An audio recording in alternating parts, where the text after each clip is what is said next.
آج ہم اس ویڈیو میں قبیلہ بنو مطلب بن عبد مناف اور اس قبیلے کی اہم شخصیات کے بارے میں معلومات حاصل کریں گے۔ قبیلہ بنو مطلب عبد مناف کی 4 شاخوں میں سے ایک تھے۔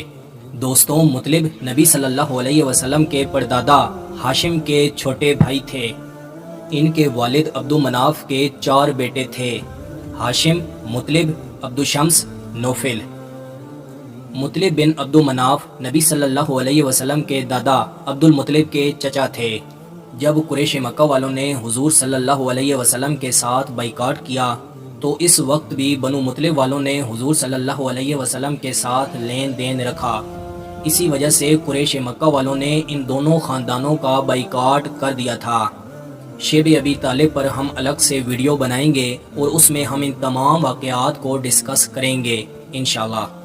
مطلب بن عبد مناف کی کئی اولادیں ہوئیں۔ مطلب بن ہاشم کے ایک بیٹے حارث تھے۔ حارث بن مطلب کے 3 بیٹے تھے جو صحابی رسول تھے، جن کے نام عبیدہ بن حارث، طفیل بن حارث، محسن بن حارث تھا۔ طفیل اور محسن سیدنا عثمان غنی رضی اللہ تعالی عنہ کی خلافت تک زندہ رہے اور سیدنا عبیدہ بن حارث رضی اللہ تعالی عنہ پہلے شہید ہو گئے تھے۔ ہم ان تینوں پر الگ سے ویڈیو بنائیں گے انشاءاللہ۔ سیدہ زینب بنت خزیمہ رضی اللہ تعالی عنہا جو سیدنا عبیدہ بن حارث رضی اللہ تعالی عنہ کے نکاح میں تھیں، بدر میں جب یہ شہید ہوئے تو انہی کے بھائی کے ساتھ ان کا نکاح ہوا اور پھر ام المومنین بننے کا شرف حاصل ہوا۔ اسی طرح مطلب بن عبد مناف کے ایک بیٹے کا نام عباد تھا اور انہی کے پوتے سیدنا مصطح بن اساسہ رضی اللہ تعالی عنہ تھے جو بدری صحابی رسول تھے۔ سیدنا مصطح بن اساسہ رضی اللہ تعالی عنہ کی مکمل لائف پر ہم الگ سے ویڈیو بنا چکے ہیں جو آپ اسی چینل کی پلے لسٹ صحابہ سیریز سے دیکھ سکتے ہیں۔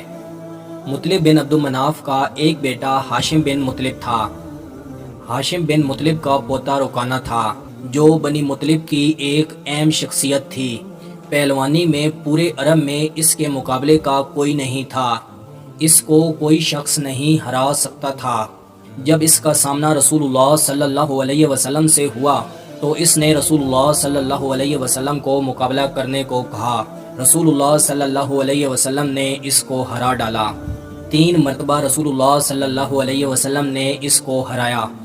بعض کے نزدیک اسی موقع پر اس نے اسلام قبول کیا اور بعض کا خیال ہے کہ فتح مکہ کے موقع پر اس نے اسلام قبول کیا۔